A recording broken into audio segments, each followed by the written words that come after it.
दूर से मेलू को नदी के किनारे अकेला देखा और सोचा कि उसने लंबे समय से भेड़ का मांस नहीं खाया है। मेलू जम सा गया। उसने धीरे से ऊपर देखा। नदी के ऊपरी हिस्से में कोई नजर आया।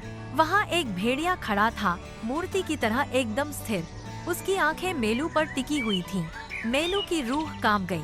मेलू ने स्थिति का जायजा लेने के लिए थोड़ा मुड़कर देखा।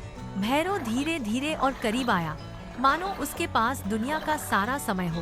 भैरव का शरीर तनावग्रस्त था, मानो वह किसी भी क्षण प्रहार करने के लिए तैयार हो। भैरव गुर्राया, तुम मेरा पानी गंदा कर रहे हो। मेलू ने नदी की ओर देखा। पानी भैरव की दिशा से उसकी ओर बह रहा था। मेलू ने सावधानी से कहा, मैं आपसे नीचे हूँ, पानी आपकी तरफ से आ रहा है, मैं इसे गंदा नहीं कर सकता। उसके चेहरे पर एक भाव उभरा, न तो गुस्सा न ही शर्मिंदगी, बल्कि बस एक नई गणना। तो वह तुम्हारे पिता थे। वे 2 दिन पहले यहाँ आए थे और उन्होंने मेरी बेइज्जती की थी।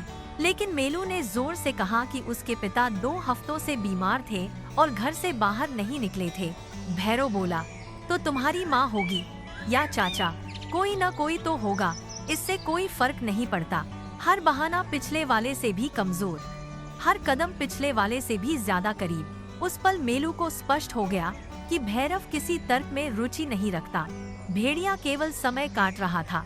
तब मेलू को एहसास हुआ, वह कोई केस नहीं बना रहा था, वह तो बस दूरी मिटा रहा था। मेलू ने उसे जो भी जवाब दिया, उसके साथ ही वह हिलता रहा। एक कदम बाईं ओर, एक कदम पीछे। धीरे धीरे भैरव को एहसास हुआ कि मेलू जाने की कोशिश कर रहा है, इसलिए उसने भागने का रास्ता रोक दिया। मेलू ने अपने पैरों के नीचे की मिट्टी को महसूस किया। वह एक इंच पीछे हट रहा था। जंगल में उस खाली जगह तक 12 कदम, मेरे और उसके जबड़ों के बीच 4 कदम। अचानक मेलू ने अपनी पूरी ताकत पैरों में झोंक दी और घने पेड़ों की ओर दौड़ पड़ा। भैरव की गणना धरी की धरी रह गई। भेड़िया के पंजों की गड़गड़ाहट जमीन पर गूंजी। तो उन्हें बुलाओ, अभी सबको, मैं यहीं इंतजार करूंगा। भारियाओ गुर्राया। मेलू ने पीछे मुड़कर नहीं देखा। वह फुर्ती से 2 बड़े पेड़ों के बीच के संकरे रास्ते में घुस गया। भैरव अपनी पूरी गति और वजन के साथ पेड़ों के बीच के उस छोटे अंतराल का अंदाजा नहीं लगा पाया। एक भारी धमक के साथ भेड़िया पहले पेड़ से टकराया और फिर दूसरे से टकराकर लड़खड़ा गया। मेलू रुका, गहरी सांस ली और घनी झाड़ियों के पीछे ओझल हो गया।